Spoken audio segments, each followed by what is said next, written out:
Velkommen til denne instruktionsvideo, hvor du hurtigt kan få hjælp til at annotere på Diigo.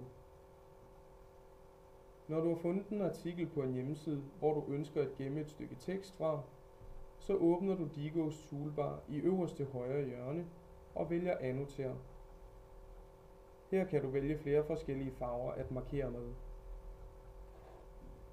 Når du har valgt din farve, finder du det stykke tekst, du ønsker at markere, og trykker på Save to Diigo i øverste højre hjørne.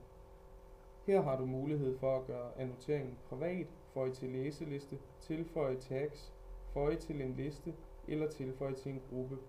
Når du har valgt dine indstillinger, trykker du på Save. Herefter har du mulighed for at gå ind på dit Diigo-bibliotek og finde den hjemmeside, du har annoteret. I dette tilfælde i gruppen Humanistisk Informatik. I gruppen kan du se den markerede tekst og linket til artiklen.